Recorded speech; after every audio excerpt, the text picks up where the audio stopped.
The intention of Natural Freedom League is to expand the understanding of natural law, which is based on objective morality, and to expose the illegitimacy of the belief in authority, and thus the inherent immorality of all government. We be the Natural Freedom League, cause we become no longer unvegan. We seek in the wisdom, and that's why we did come to this prison of prism. And that's why the beat thumps, and that's why we speak up. We be the Natural Freedom League, cause we become no longer unvegan. We seek in the wisdom, and that's why we did come to this prison of prism. And that's why the beat thumps, and that's why we speak up. We be the...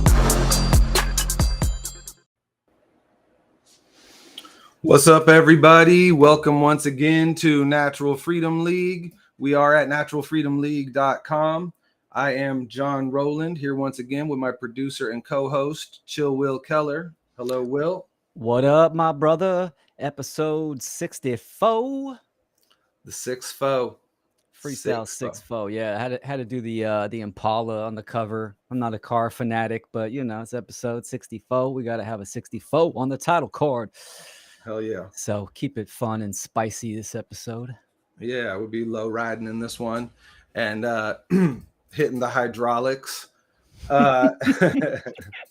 Yeah, so, you know, sometimes we come along these episodes where, you know, don't necessarily have a guest in mind, or the guest we had in mind isn't available. And it's a good time just to have a freestyle session, just kind of talk about what's going on and maybe get some people in the chat with questions or comments and how they're feeling, because you know we're just kind of wondering how you feeling. So I'm going to kick it to Will and say, how you feeling on this Freestyle Friday? Well, no, Freestyle Saturday, but it's a full moon Freestyle 64. I'm feeling good, man. I'm feeling good. We're live on the One Great Work Network, also Odyssey, YouTube, Twitter, Facebook, and soon we'll be live on Float too. We're going to incorporate that great platform. So I'm feeling good, man. I'm excited to see. Hopefully we see some people in the chat and we get some comments and get some interaction, and, you know, let's see where it goes. Yeah, speaking of Float, they just had the Float Fest like a week ago or this last week? Yeah, I think it was last week. Yep. And also the Exit and Build Summit is going on this weekend. I believe it's still going on, right? Yeah, still going on in Friday, Saturday, and then tomorrow for Sunday. I've tapped in here and there. There's some really good presentations, some great information. So a lot of people in the house too that showed up in person.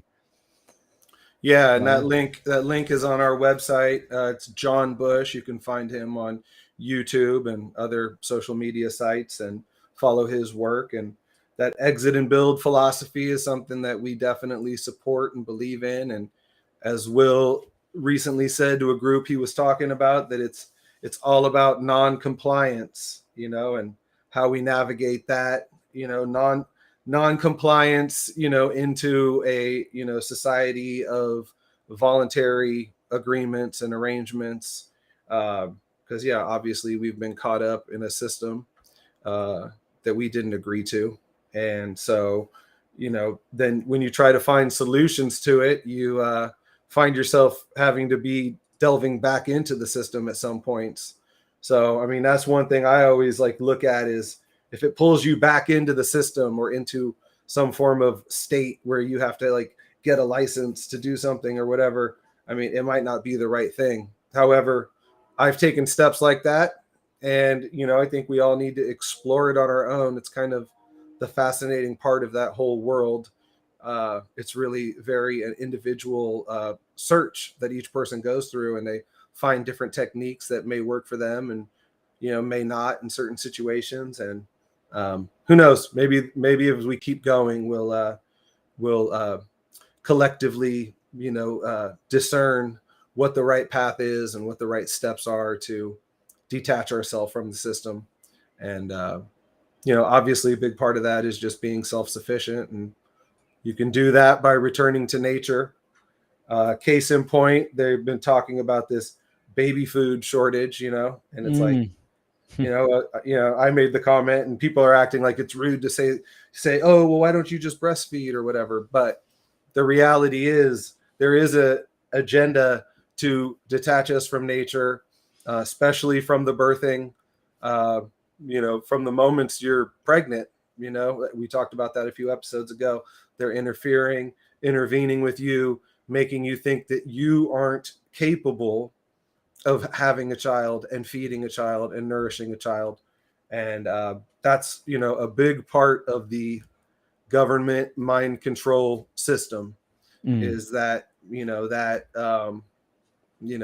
taking away our, like telling women like, oh, it's hard that some women have a hard time breastfeeding, like telling people that's planting that seed, and then they go into the system and it's stressed out, and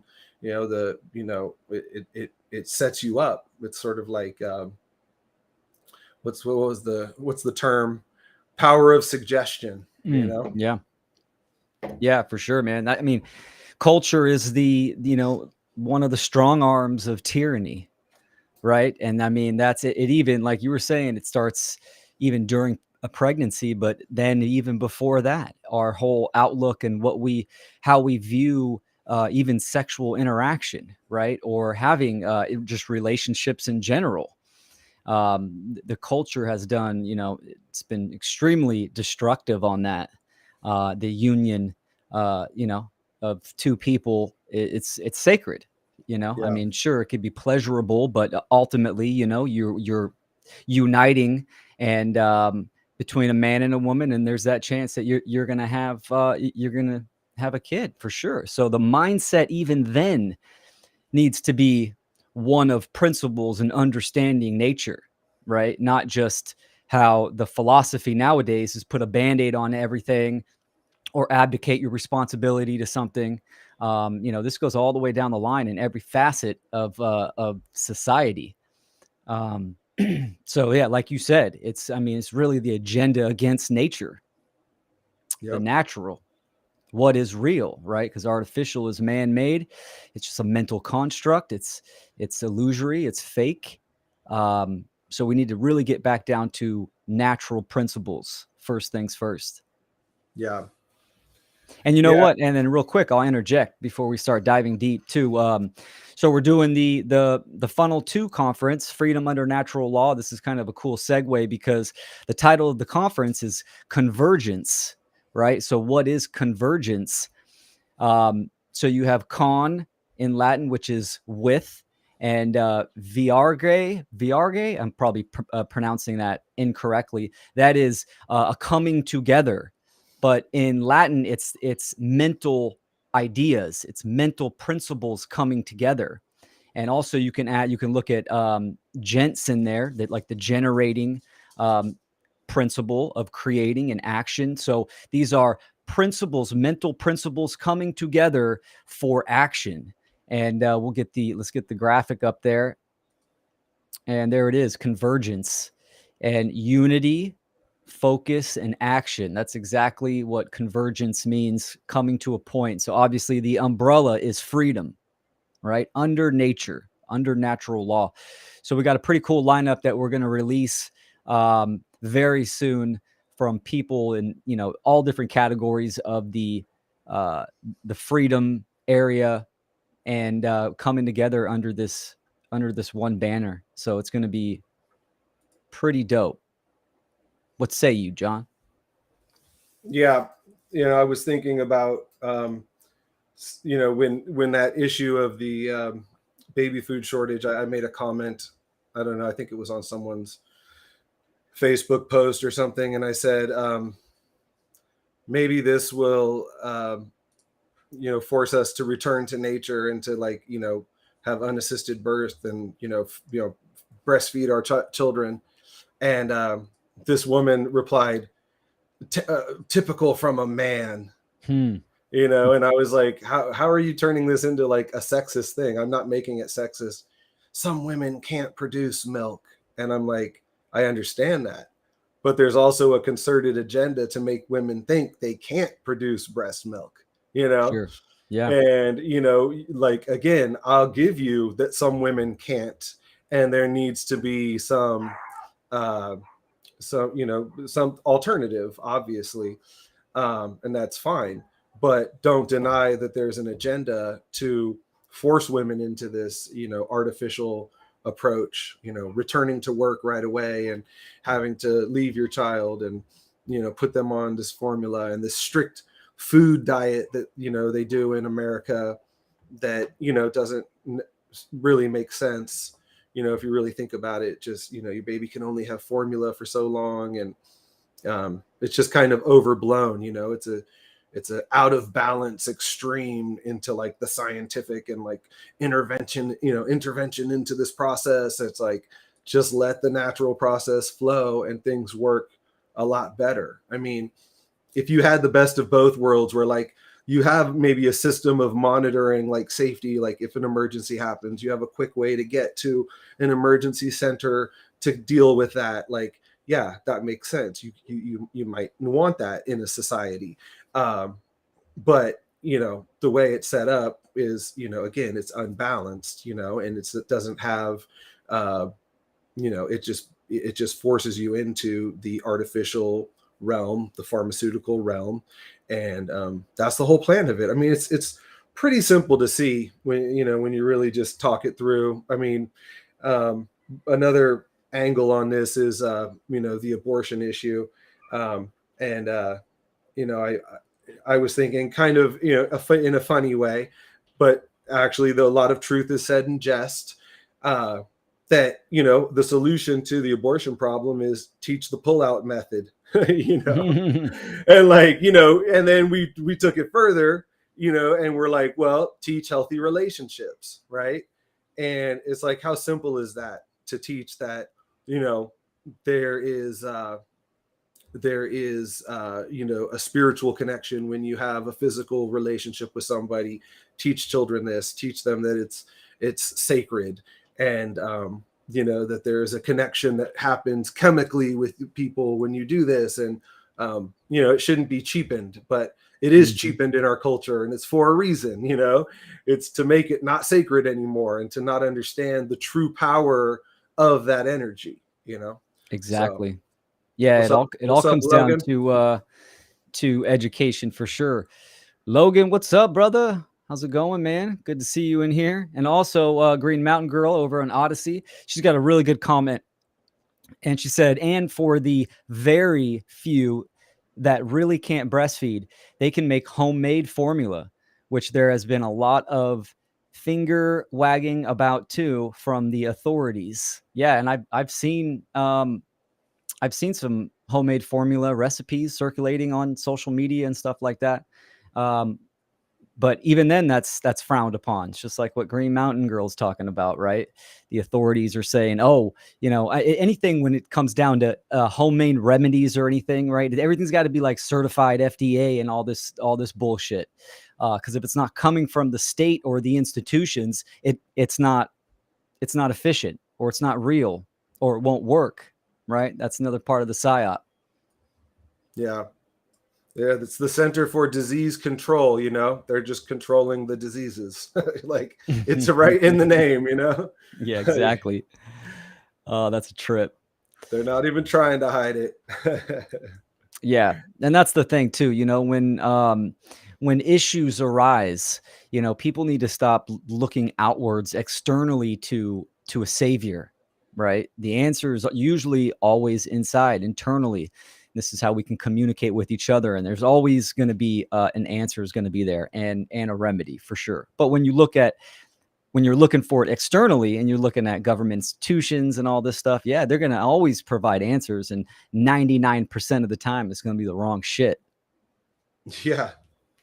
You know, I was thinking about with the baby food stuff. It was like, I remember a few years back when I was more focused on like the health freedom aspect of it and learning that, like, I think if you look at like pancake mix, like just regular pancake mix in a grocery store, it has aluminum in it. There's an ingredient where it's like a powdered aluminum or something. It's just like in your pancake mix, you know. It's like, Oh yeah, and in baby formula. yeah. Well, they For say sure. the number one recipe in baby formula is corn syrup, you know. Yeah, it's just like, it's just so crazy. It's just so blatant. You know what I mean? Like, Here you go. Here's a good example. Green Mountain Girl just shared. She says, my brother's newborn's pediatrician told him that there was no way he could make his own formula because he's not a chemist. Wow. Oh, Wow. it's such bullshit, man.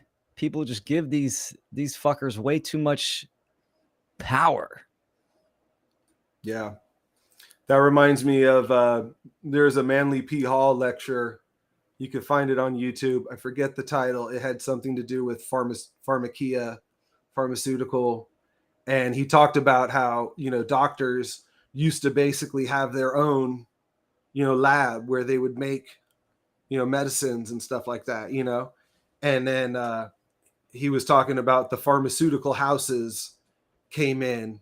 And he called them the pharmaceutical houses. And they were the big pharmaceutical businesses. And they would come in and they would start advertising these products that they had made that were like medicines for, headaches or something like that. And then the patients would start coming in and asking for this medicine from these doctors. And then, then they would start ordering them, directly from the companies.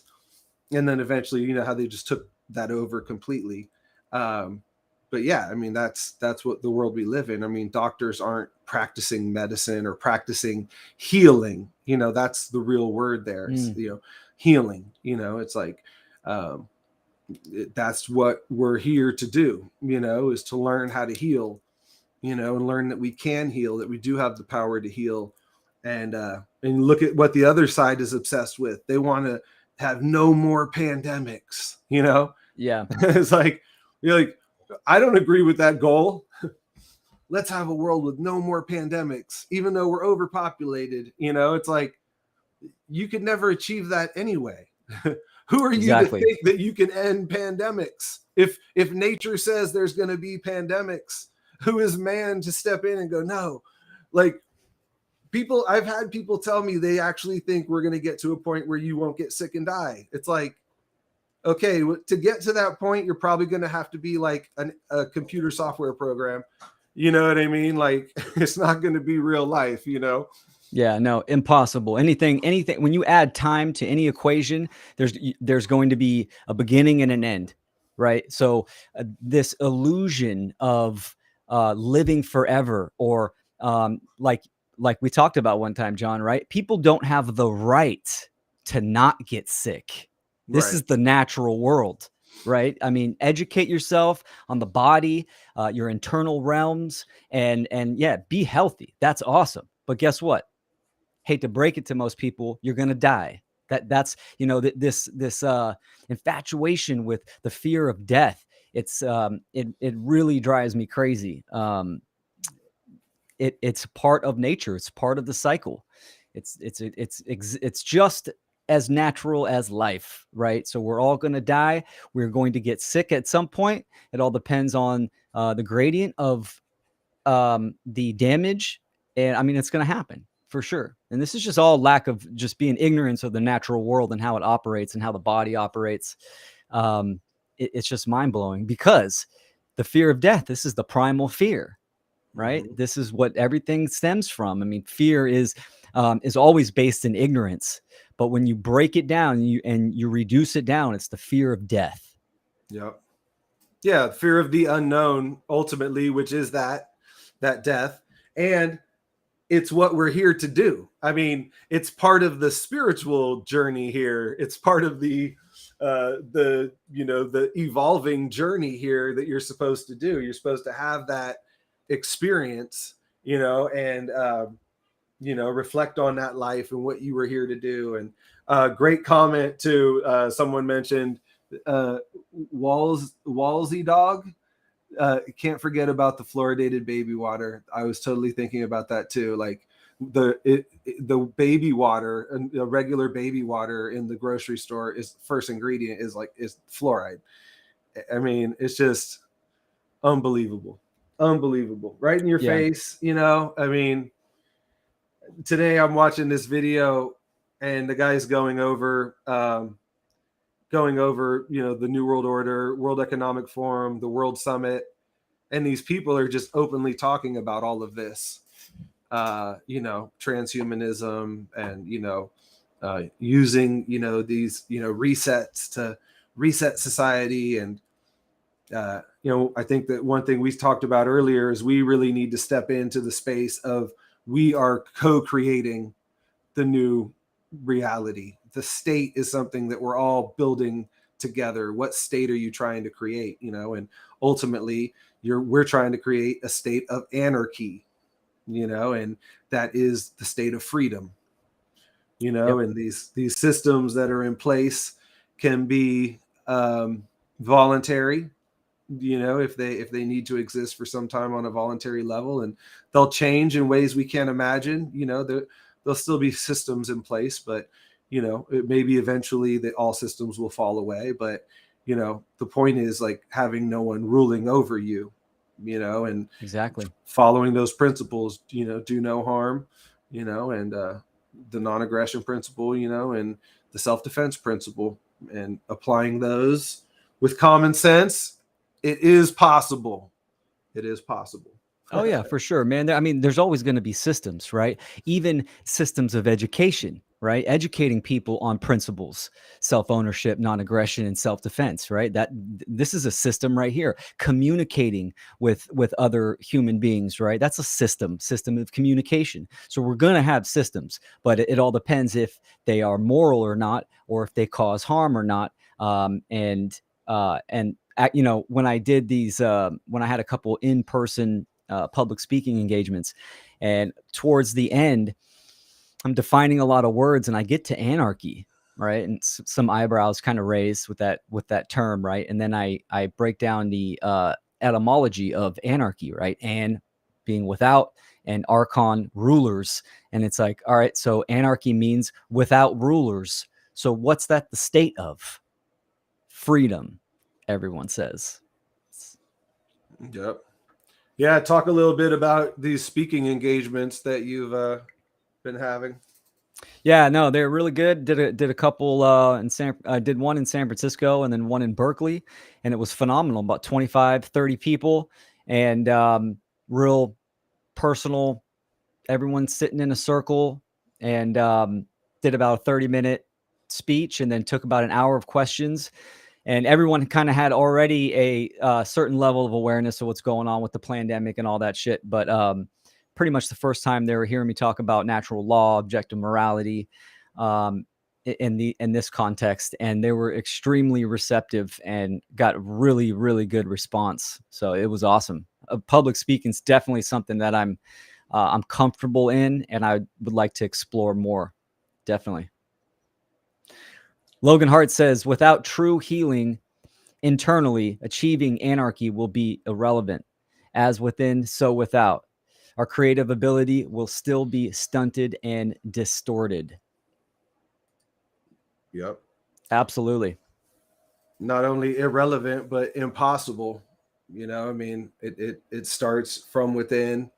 That's a hard concept to grasp.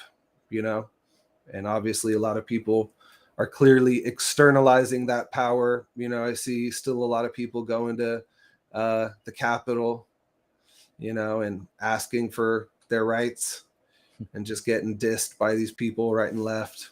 Just, again, just kind of mocking right in your face. They can do whatever they want. You can't even ask Gavin Newsom a question. You know what I mean?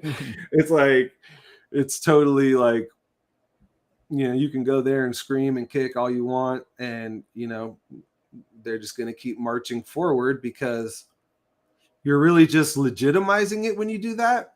I mean, again, for me, I think going there and teaching natural law is valuable, a valuable way to use that space.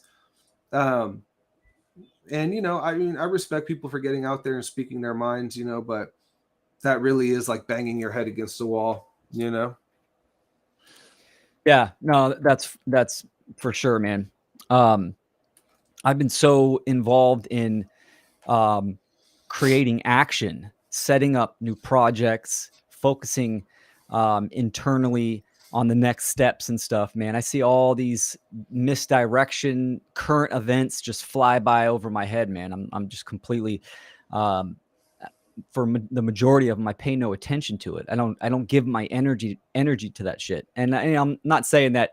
I mean, it's good to have awareness to some extent, but the narrative is going to keep flipping. I mean, so fast, and I mean, all this new crazy shit's going to keep coming on, and that's what it wants to do. It's a cul-de-sac. It's a mental net, to keep people's focus, their attention, focused in on, and just the next thing that's happening,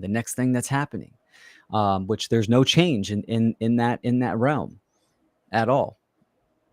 The blue and yellow, Ukraine. Yeah. It's like funny, I see like certain family members I don't see very often and don't talk to about political stuff, but I know what they believe and what's going on. I know, like, if I go over there, they're going to have a Ukrainian flag, and they have Ukrainian flags and Ukrainian picture on their profile, and it's just like, why do you care about the Ukraine? Why didn't you care about what is it? Yemeni? Is that what it is? Yemen. Mm-hmm. Yeah. Why didn't you care about Yemen? Like, we've been bombing them for what, over a decade, starving them out, supporting Saudi Arabia in a war against them. I mean, the U.S. is constantly involved in conflict in people's countries, and then all of a sudden everyone's supposed to care about this one country. I mean, again, it's so ridiculous. It's that people, and these people that, in I guess in conventional mainstream, you would think were educated people, are just going swept up in that. They used to say, don't believe everything you read, and that turned into don't believe into everything you see on TV. But that pretty much seems like most people, they just believe if they hear it on CNN, the NPR, they just believe it and they get swept up in it, Yeah. Oh, absolutely. Yeah, man. I mean, there's kind of an oxytocin dopamine rush to know the next thing, right? Keep people on the edge of their seat. This is like really ingrained in the subconscious for a lot of people. And it's very tribalistic as well, right? People want to be in the in crowd. They want to fit in. So, it's cool. You care, wear a mask. The cool people wear masks, man, and then put this flag on your house and shit like that, right? It's like, it's all deception. Again, government means mind control for sure. Yeah, it'd be smart to put money on the Golden State Warriors because they're gold and yellow. They're going to keep promoting that flag. The LA Rams won the Super Bowl. It's just like all the little signals that they're sending you, that mind control. Yeah. One thing I wanted to talk about a little bit is, I grew up on hip hop. Obviously I dabble a little bit with some songs here and there. And Kendrick Lamar came out with his new album, and Kendrick Lamar's, kind of like the deep rapper, kind of like, he's like critically acclaimed. He had 2 really good hit albums, and then he like took a couple of years off, and his new album comes out, and the kind of a crazy like first video he came out with, where he's like morphing faces with different artists, and then but that song's not even on the album, which is crazy. And then the album like kind of starts out pretty good, but then it kind of at the end it was like, I was kind of looking for something more, and I thought but it had ended and it started over, and I thought I had missed a couple of songs or something. And so anyway, the thing I noticed about them, and the thing that's been frustrating me about hip hop in general, is just the lack of awareness and talk about what's actually going on in the world. Most rappers are very fake woke, where they just they kind of go along with the issues. I remember noticing that with Eminem. At some point, Eminem was doing a rap against Donald Trump defending Hillary Clinton, right? That's right. And I'm like, I had this video I did back in the day where I compared that song to Ice Cube's song called When They Shoot, Mm-hmm. And, when they shoot, no, they won't use a cracker. They use somebody much blacker. It's like just hard lyrics, bro. Like that whole song. I'm just like, that's hip hop, dude. That guy's like questioning society and, he's attacking it at all angles. The government is the enemy, not like the Republicans, Yeah. It's like, and so Kendrick, this album, he kind of gets, into like, he gets into the LGBTQ issue, and he gets into just kind of his personal experience with people he knew that, were transgendered or whatever. And it's an okay song from that level. But for me, I'm thinking you have to talk about the agenda as well. And, there's no rappers really, except for very underground rappers, no one in the mainstream, gets what's going on, or if they do get it, they're not talking about it. There's no discussion. It's probably it won't even go mainstream. Just William and the chat over on Odyssey, he said the Tavistock Institute controls that message. So I mean, the whole entertainment realm is controlled, right? And I mean, they're groomed and controlled. This is why I was always into underground music, right? The messages were way more potent, especially in hip hop, right? I mean, the culture in hip hop was like, it was the mirror of what's going on in inner cities and in life and government and all this kind of shit, man. And you don't get that nowadays for sure. It's just culture promoting. Yeah. And it's, it really just promotes that mainstream culture, where everyone thinks like, they should vote. And, he was, and Kendrick has a line where he's talking about the pandemic, and he's saying that, first he didn't want the shot, but then he got sick, and then he thought he wanted it. And it's like, nah, that's not the narrative, bro. Yeah. I mean, if that is his narrative, okay, like that's where he's at. But where are the fools that are like, nah, this shit's fake? Again, this is power of suggestion is all this has to be. Just tell everybody you're sick. And but speaking on that, Bill Gates just came out with a quote that said, oh no shit. He said, been a little quiet, Billy. Oh no, his businesses haven't been quiet though. There's a food shortage, he owns all the land. There's a pandemic, he owns all the medicine. There's a baby food shortage, he owns that. He's got the alternative for that. He's another one that's so obvious. I mean, he's so obvious, you kind of feel like he's a troll. Yeah, like he's there to like make people crazy. But he made the comment, we didn't know that it was a disease with a low fatality rate. We didn't know that. Yes, we did know that. And then he says, that mostly affected old people. Yes, we did know that.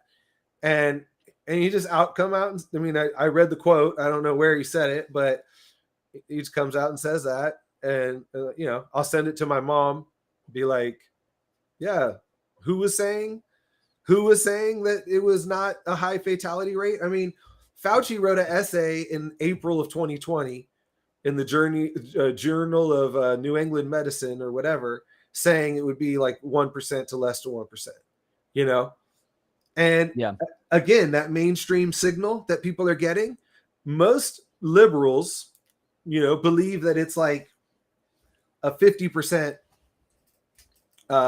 hospitalization rate when it's like less than 1%.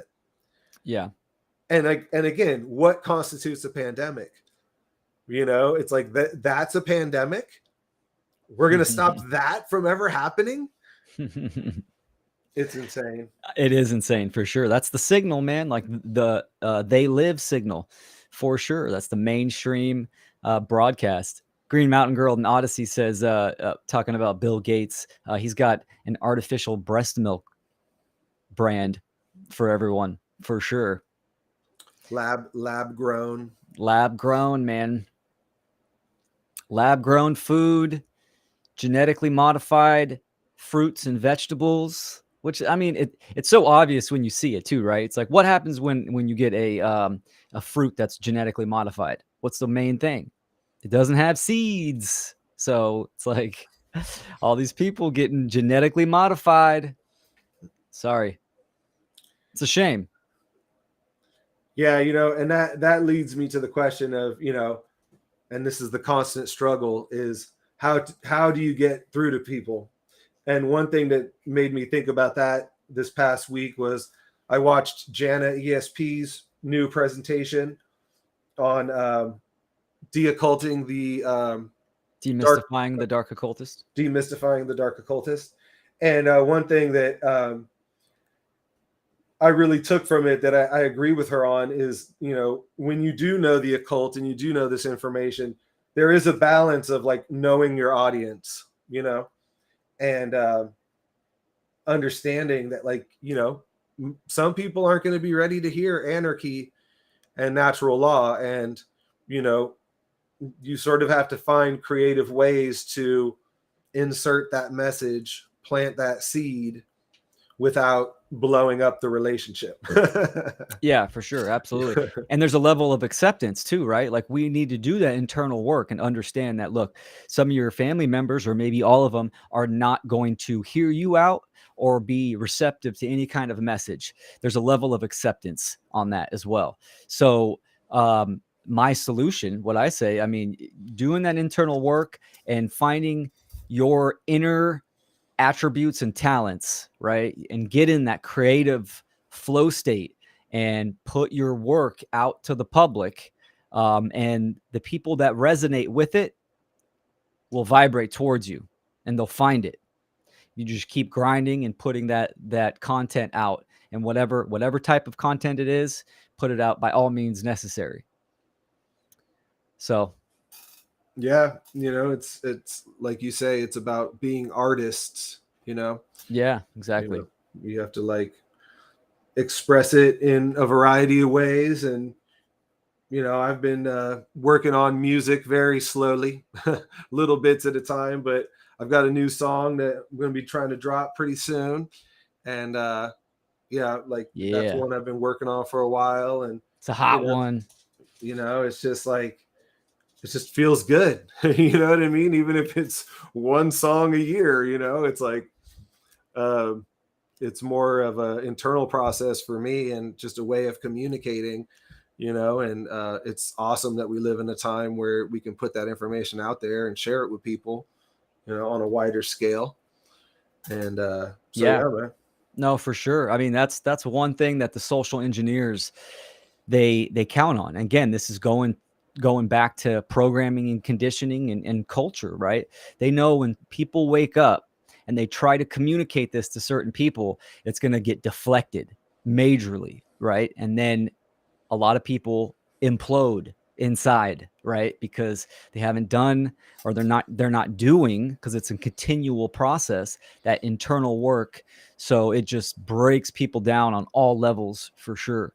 So yeah, like you said, we need artists, because what does art do? Art inspires, whether it's music or, you know, videos, movies, writing, whatever. It inspires. And where does inspiration, where does that go? That goes right in the heart, man. The heart space, the generating area, right? For the blood, the pump, the life force energy. This is what creates action. And that inspiration will get someone to start kick their ass in gear and start looking into your content, looking into information, or start watering the seeds, right? Getting that shit to sprout. So it's a energy exchange. It's a back and forth, you know. You got to put your energy out there, and then the ones that are receptive will take that in, and the cycle continues. Yeah, you know, and there's a lot of discernment there, because, you know, I was thinking about how one lesson I learned by going out and going to these events and political events, but we're trying to teach anarchy. And, you know, there is a better opportunity to get through to conservative people. And I think it's fair to recognize that. Sure. Agreed. Because again, that's strategizing. Like, you can talk to a person who at least they believe in individual rights in some way, like whatever version of that they believe in, they're at least in a step in that direction. And that makes them, that's a hook, you know? And you could probably find similar hooks like that with the left also. But with the right, that's an easy hook. You know, you can get a person who understands, you know, you have rights, you know, there's something called rights. What are rights? Now you can give them the true definition of rights and try to get them to understand that, you know, a right is an action you can take because it does not initiate harm. You know, like that is a perfect definition for what it is. You have a right to do it, you know, because you're not like hurting somebody. You know, you're not intending to go out and, you know, take advantage of somebody or anything like that. And, you know, and there's that line between control and influence. And, you know, we are trying to influence. And, you know, recently I reconnected with a family member and, you know, it had been a while. And, you know, we had a guest on who Chad Hargrove, is that his name? Yeah.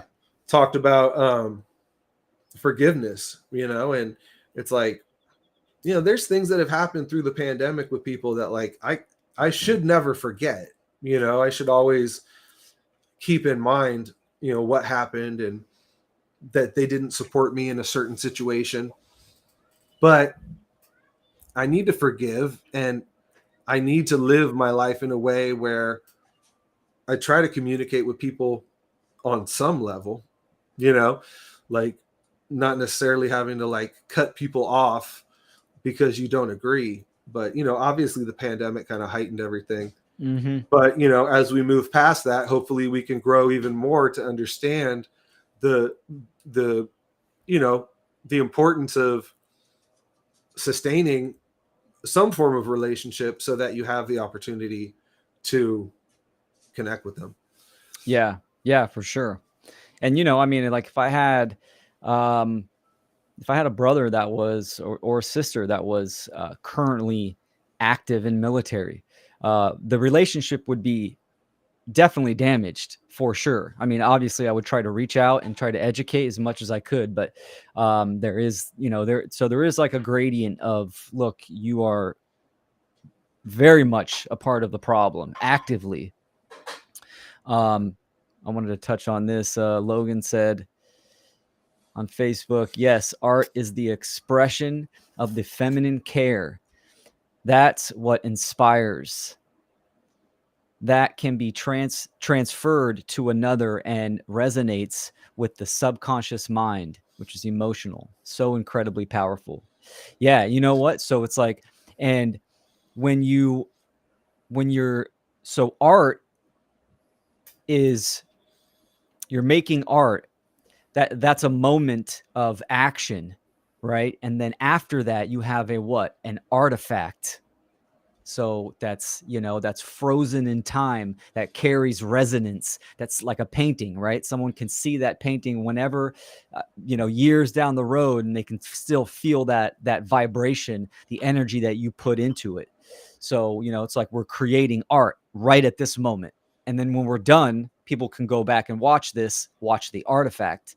I mean, there's just so much like wordplay on it too. But yeah, Logan, you totally nailed it for sure. And the feminine energy, right? This is the, you know, the womb man. This act, you know, the feminine represents infinity, right? Infinity and the absolute truth, the absolute law. That's like, you can look at that as masculine and feminine. So infinity is what? It's pure potential, like a womb, right? Universe. Yeah. And it's receptive. And you think about art is something that you receive when you look at art. You know, you kind of have to get into a space of receiving, you know, and, and even when you create art, you know, you're kind of receiving a message from somewhere. And yeah, it's always, it's the polarities, right? They're always going. You know, you're receiving inspiration from something, and then you're doing the active masculine principle of action. yeah. So we That's have good. another comment.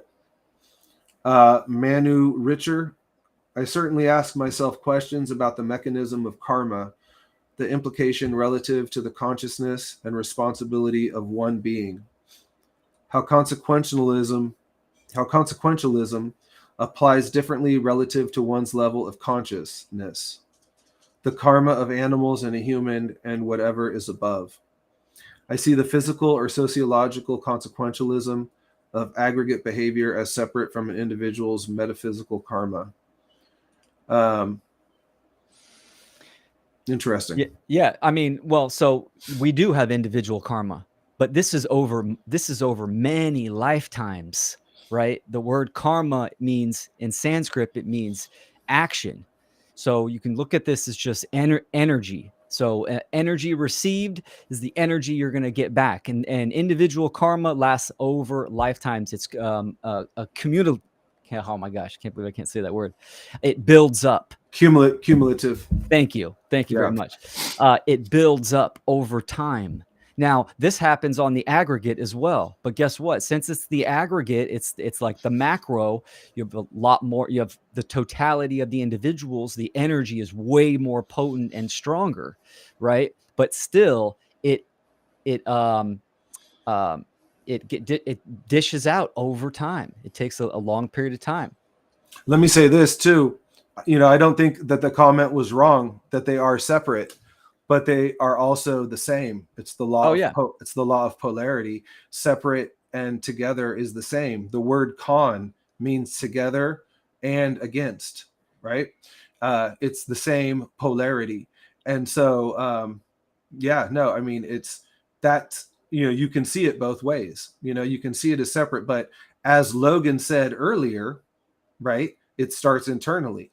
So that's your individual karma, and that does affect the aggregate. And so we have to get individuals to understand morality and thinking about their conscience, and it's interesting that he says how consequentialism applies differently relative to your level of consciousness.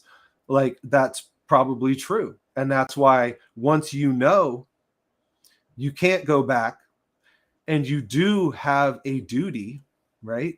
Rights and responsibilities, they go together, right?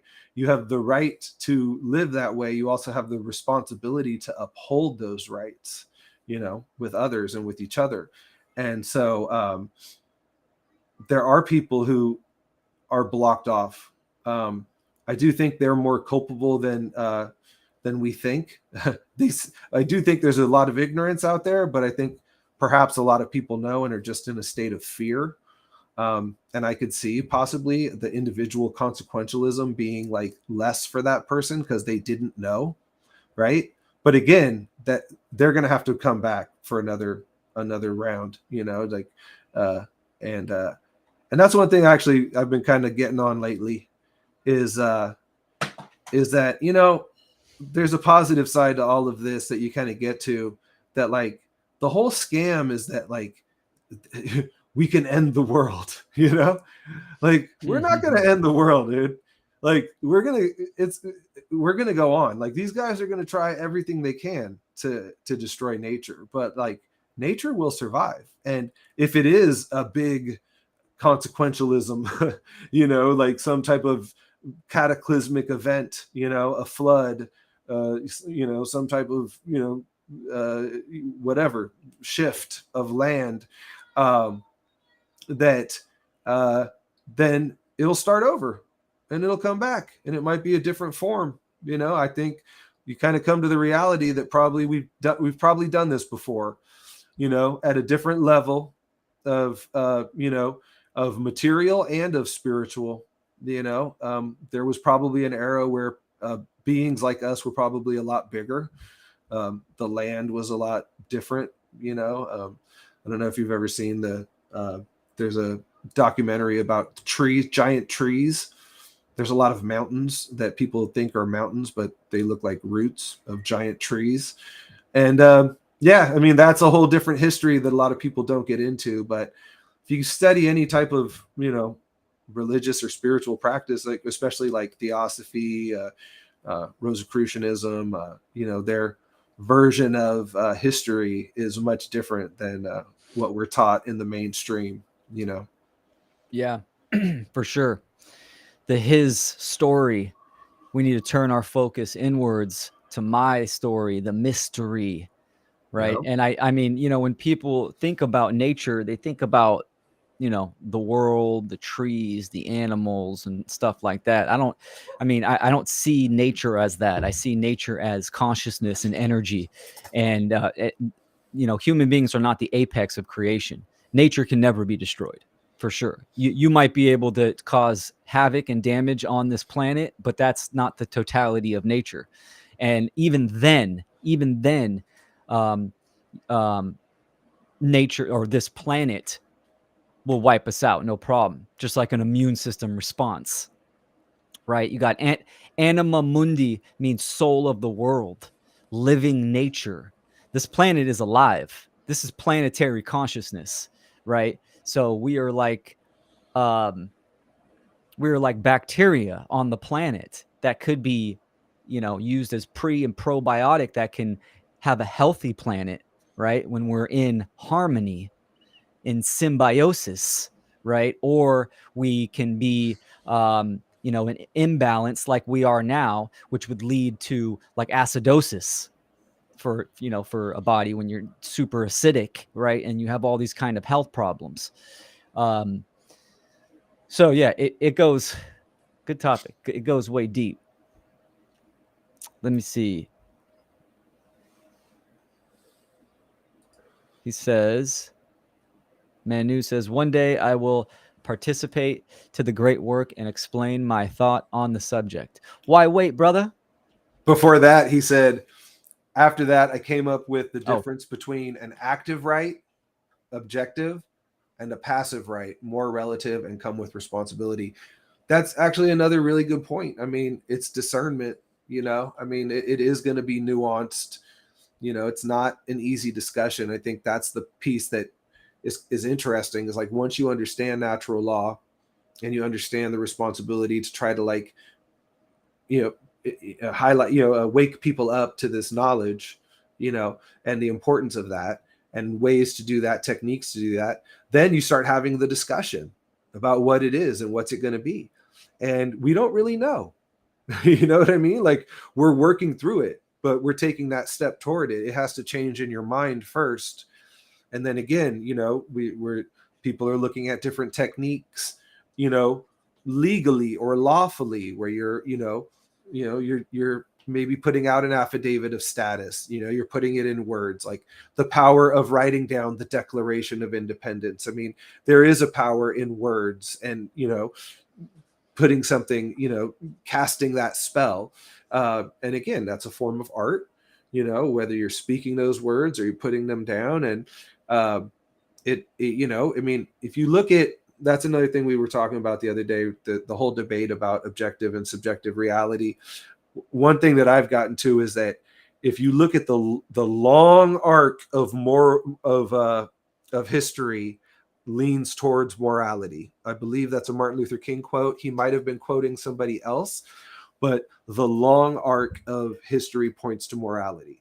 And that, you have to admit it's getting better, a little better all the time. Like, and I know that sounds really optimistic, but I think that is a perspective that is important, and it's kind of always there once you realize that, again, there is no end to this. This is going to keep going. There's ebbs and flows. We have low points of consciousness. We have higher points of consciousness. We're going through a raise of consciousness, I believe. I think it's the early beginnings of it. And we're going through both. There's the other thing happening at the same time, and we're in the midst of that, like that's our duty, is to, engage in that struggle.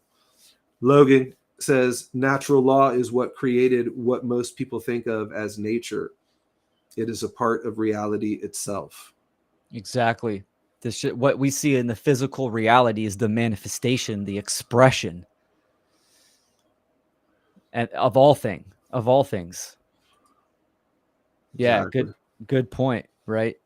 Um, that's the thing, it's like we are we need everything that we're talking about and how we say it should be common sense. This is just the elementary, the elements, the basic foundations of what it means to be human. This is like when I see the is morality objective or not, right?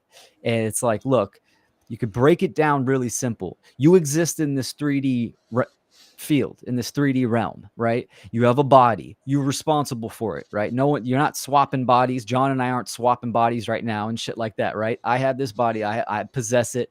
I have you control usage over it and everything. Now, this body is going to take actions, right? So if these actions are most definitely going to interact with other beings, right? Does that action initiate harm or not? So that's it. That's all it is. Now, of course, there's going to be situations where it was like, well, who was the initiator and stuff like that. But it doesn't matter. There's still harm. Harm still happens somehow. Someone's claiming harm, right? There was a violation there. There wasn't consent. That's why what Manu said was really good. Like, there's a lot of those relative, passive rights that are sort of, it's more ethics, right? Yeah, well, you got to look. That is, yeah, more morality, morals, and ethics. I see ethics as a relative internal perspective, internal ethics, right? Morality is what you can't do. Ethics is what you shouldn't do. Yeah. And you can't legislate morality. So True we got to get to morality through a different approach. We can't say, oh, by law decree you can't, have an abortion. I mean, that's a tough one, because that is clearly harming a living being. But again, there's a nuance to it. I don't personally support it, but I think we have to educate people in a way that they understand why they shouldn't do this. Like, they should prevent these things from happening, and it's not a perfect world. Things are going to happen, and that's where the discernment comes in and the nuance comes in. And we need to create an environment where unwanted children aren't being born. And again, that, I believe, is possible. When we talk about speaking to children and directly about sexuality and the connection between a partner, that it's not meaningless, right? Again, it's not cool to be promiscuous. I remember sitting in church and someone saying that if you are promiscuous, then it'll be hard when you get older to have like a healthy relationship. And I thought that was pretty simplistic, but that makes a lot of sense to me now. I understand what that means now. And obviously the culture, I've talked to Will about this a lot. Growing up on hip hop, I mean, they were just promoting being, as hard as you could on a woman, and like treating them bad, and that was how you got them, and being a player and being a pimp and all this stuff. It's like all of that. Again, someone mentioned the Tavistock Institute. Once you start realizing that was put there for a reason to affect our morality, to demoralize us, Yeah, absolutely.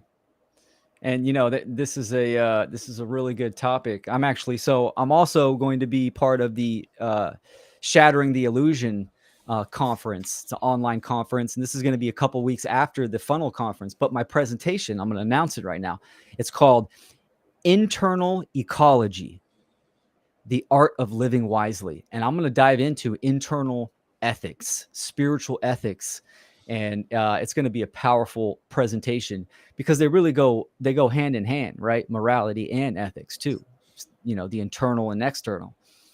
But Logan says natural law is just as much in play when you're in the city. It's just that nature is more pure and has more signs and symbols of the deeper truths, untainted by the common man's ignorance. Yeah. I mean, most people, and this is why it's so common. Most people go, "Oh, I need to get out in nature. I need to go and ground or go camping. I need to get out in nature," because we all have that internal inherent need to be connected to what is more pure. But yeah, man, I mean, this is how nature communicates with us too. It's signs and symbols. I was thinking about, Synchronicities. I saw this video where this guy was talking about how you ever look at from a bird's eye view of a city, it looks like a circuit board, right? And then he says, and then we know that we're made of electricity, right? And then they have us put rubber shoes on, and they move this electricity through these grid systems. Look at freeways. Freeways are like the wire, like the cable. Mm-hmm. You know what I mean? Oh yeah. It's like running the fucking the computer system and shit. And it's like, it's Circuit City. Well, that's, I mean, if you're looking at everything, I'm an animist, so I look at everything as energy, right? Even if you look at a big city, right? The energetic, the ethereal plane, right? It's just a stomping ground of just negative, loose energy that, most likely, shit's feeding off that for sure. Even the planet has ley lines, which are like nerves of the planet, nerves of the body that carry energy, that are more dense and stuff like that. And the social engineers know this. That's why they create their cities on top of certain meridians of the planet, right? And then they harness our energy. The rubber on the bottom of the shoes, man. That's a great point, man. Talk about disconnecting the energetic, the electrical connection from the earth. We complete a circuit when we're standing on the earth barefoot with the body and the ground. Well, and then they pave over it. Just completely pave over all of nature, and you go in a city and it blocks out the sun.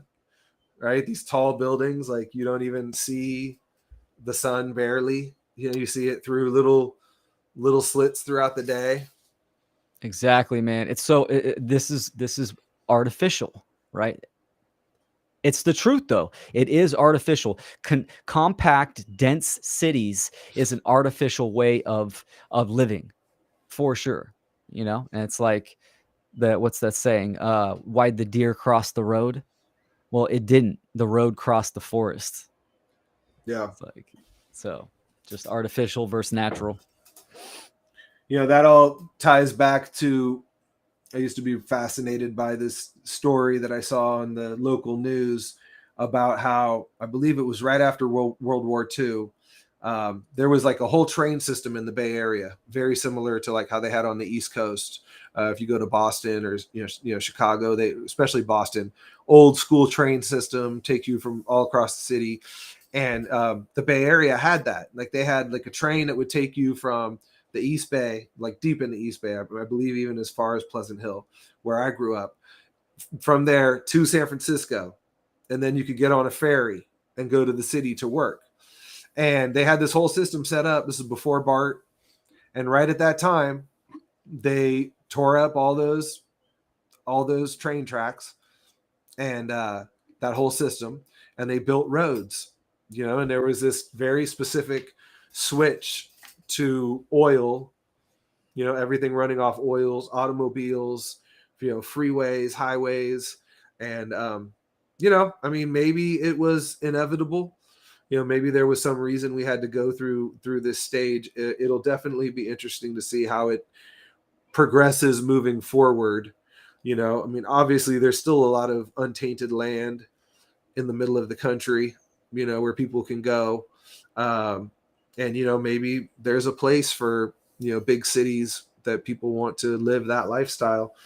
Um, Yeah, for you know, sure. And, you know, I crazy. mean, even when we talk about, you know, being closer to nature, and, you know, localizing farming and this kind of stuff, getting away from the big cities. This doesn't mean like anti-technology, right? A lot of people kind of like throw the baby out with the bathwater. You can have a highly um, advanced technology in, I mean, it all depends on how you're going to utilize it, right? It's like when I'm checking in on the Exit and Build Summit, these people are talking about building communities from the ground up, but also using DAOs and cryptocurrency and stuff like that, right? DAOs are decentralized autonomous organizations and tokens and stuff like that. So, you know, using highly advanced technology that's, you know, out now and advancing, but in a more organic, natural community. So there's a meaning, and this is what the beautiful thing about human beings is: we can co-create whatever we want. So that's the ego that wants to know, well, I want to know exactly, bam, bam, bam, and to rattle off the list of how everything's going to work. And, you know, I agree. Sure, we can get into details on how certain things work, but, you know, we're going to create art as we start to build these communities or go this direction, and we're going to collaborate. This is the beauty of it. So yeah. Yeah, definitely. I absolutely agree. That's what freedom is, right? Freedom is pure potential. Exactly. You know, and once we get to a state of consciousness where we can handle that, then we'll see the flourishing of, you know, people creating and in a way that, you know, doesn't harm others. Um, Yeah, because how, I mean, you know, physical life is a reflection of the internal world. So how we're living now is a direct reflection of the individual mind state for a lot of people. I always had the intuition that there was a reason why we had to go through this period of, you know, again, it's the ebb and flow of, you know, reality and consciousness, even, that we have to go through these darker periods, perhaps to create the technology that would then allow us to, you know, again, share this knowledge, this occult knowledge, and re-educate one another, and, you know, raise each other's consciousness. Now we have this tool, you know, so we, and again, the law of polarity, we see this tool as an enemy that can be used against us, and we also see it as a tool on our side to help us to create freedom. And Mm-hmm. so those two timelines are constantly neck and neck. And I think, yeah, it's a constant push and pull of the positive side of it, the negative side of it, you know. Yeah.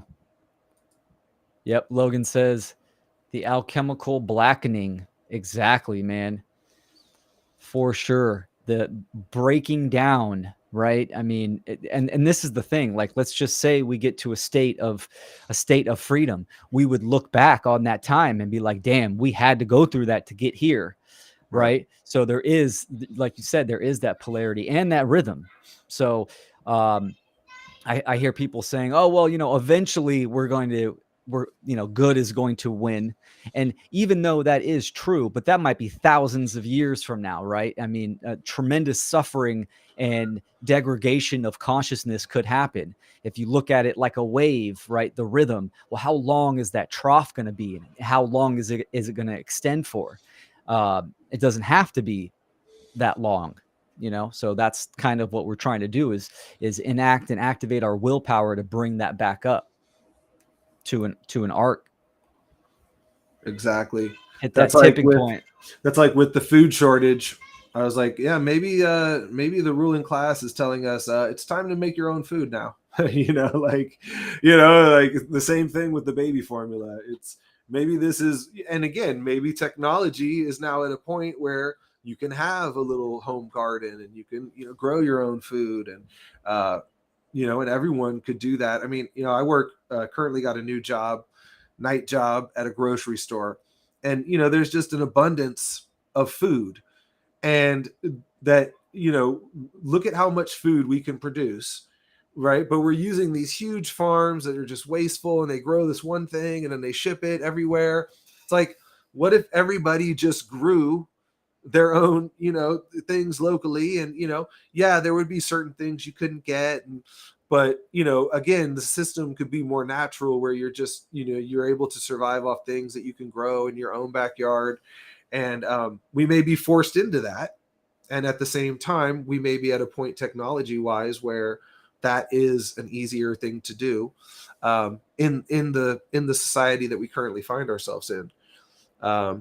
Eventually, it'd be nice for people to spread out and find their own plot of land somewhere, because there's plenty of room.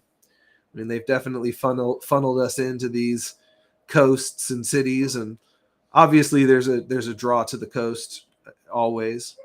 But even in a place like California, there's still places with lots of land where you can have a sustainable lifestyle.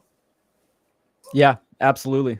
They're packing them in, all these new houses going on, at least in my area. I mean, and yours too, in the general area. I mean, they're just packing them in. So, but yeah, I mean, the alchemical blackening for sure, man. And, and this is what the awakening process is too, right? It's just as above, so below, so within, or as within, so without, right? The awakening process is brutal. It's a breaking down of your conditioning and your programming, man. It's a brutal process, just like the alchemical process of making spagyric, right? You put in the alcohol to break the material down, the plant material down, and you separate all its components, right? And then you distill it and you take out the impurities, and then you recombine. It comes together, and then what's left is pure. So that process is the same with the internal work, the internal great work, and it's the same with the one great work, which is the external process. Yeah, and it's kind of funny. I mean, that's sort of this whole podcast is kind of part of that process. If it's like, it's kind of therapy, and an opportunity to just kind of expand on some thoughts, and it's in a way it's a struggle. We do it every week. It's something we commit to. Yeah, man, it's interesting. It's a good outlet, and yeah, I'm glad that all the people were here today to join us. This has been a lot of fun. Absolutely, man. Thanks for everyone joining. That's awesome.